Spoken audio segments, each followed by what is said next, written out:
Hello everyone, अगर आपको भी जीएसटी में वॉलंटरी पेमेंट करना है या तो अगर आपको कोई शो कोर्स नोटिस आई और उसके अगेंस्ट में अगर आपको कोई पेमेंट करना चाहते हैं जीएसटी पोर्टल में, या तो एनुअल रिटर्न में अगर आपने कोई सेल शो करना भूल गए और उसका अगर आप टैक्स लाइबिलिटी आपकी बन रही है और उसका पेमेंट अगर आप करना चाहते हैं, तो DRC 03 के थ्रू आप उसका पेमेंट जीएसटी पोर्टल में कैसे करेंगे वो इस वीडियो में आज हम देखेंगे। तो चलो देखते हैं डिटेल में। सबसे पहले आपको जीएसटी के पोर्टल पे लॉगिन करना है। जिससे आप लॉगिन करेंगे, यहाँ पे आपको सर्विसेज में जाना है। देन यहाँ पे जाके माय एप्लीकेशन पे क्लिक करना है। जैसे आप यहाँ पे माय एप्लीकेशन क्लिक करेंगे, यहाँ पे आपको आएगा intimation of voluntary payment DRC 03। तो यहाँ पे आपको देन उसके ऊपर न्यू एप्लीकेशन क्लिक करना है। तो यहाँ पे आपको कॉसेस ऑफ पेमेंट शो होंगे कि आपके कौन से कॉस्ट में आप DRC 03 का पेमेंट करना चाहते हैं। जैसे कि अगर बहुत लोग अभी एनुअल रिटर्न वगैरह फाइल कर रहे हैं, तो एनुअल रिटर्न में उनकी टैक्स लाइबिलिटी आ रही है पे करने की, तो उसकी वजह से वो DRC 30 के थ्रू अपना पेमेंट कर रहे हैं। या अगर कुछ ऑडिट का केस है या कुछ मिसमैच है GSTR 2B में 3B में, या GSTR 1 में एंड GSTR 3B में, या कुछ शो कोर्स नोटिस वगैरह इशू हुआ है, या कोई स्क्रूटनी का केसेस है, या कोई अदर रीजन की वजह से अगर वो पे कर रहे हैं, तो आप जो भी आपका कैटेगरी है वो आप चूज कीजिए एंड देन प्रोसीड कीजिए। जैसे सपोज अगर आपको कुछ भी पता नहीं चल रहा है तो आप अदर्स सिलेक्ट कर सकते हैं। तो यहाँ पे आपको एक वार्निंग मैसेज आएगा कि आप ये पेमेंट अगेंस्ट एनी डॉक्यूमेंट और कस्टम आईडी कर रहे हैं। तो अगर येस है तो येस चूज कीजिए, या तो आप नो सिलेक्ट कीजिए। तो जैसे आप यहाँ पे सिलेक्ट करेंगे, उसके बाद आपको यहाँ पे स्पेसिफाई करना है। जैसे अगर आपने कोर्स ऑफ पेमेंट अगर अदर सिलेक्ट किया तो आपको किस कॉस्ट की वजह से करना है, तो आप वो सिलेक्ट कीजिए।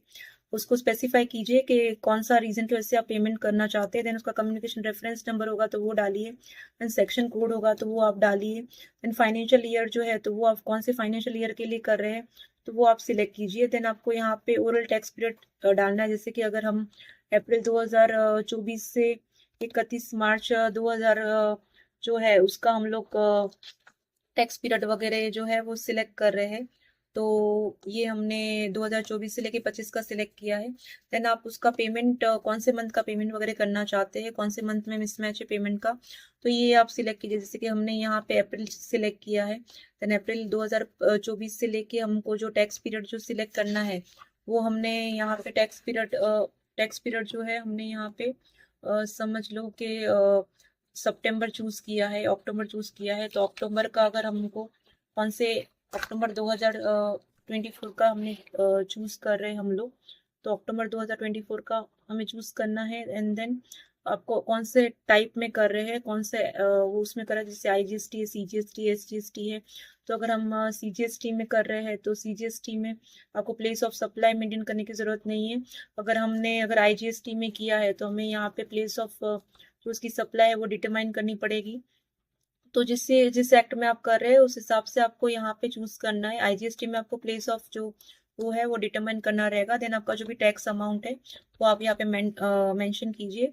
अगर कुछ फीस या इंटरेस्ट वगैरह चार्ज हो रहा है तो वो मेंशन कीजिए। देन उसको सेव कीजिए एंड देन सेव करके आपको यहाँ पे प्रोसीड करना है। तो जैसे ही आप यहाँ पे प्रोसीड करेंगे, तो प्रोसीड करने के बाद आपको ओवरऑल यहाँ पे आपकी टैक्स लाइबिलिटी शो होगी।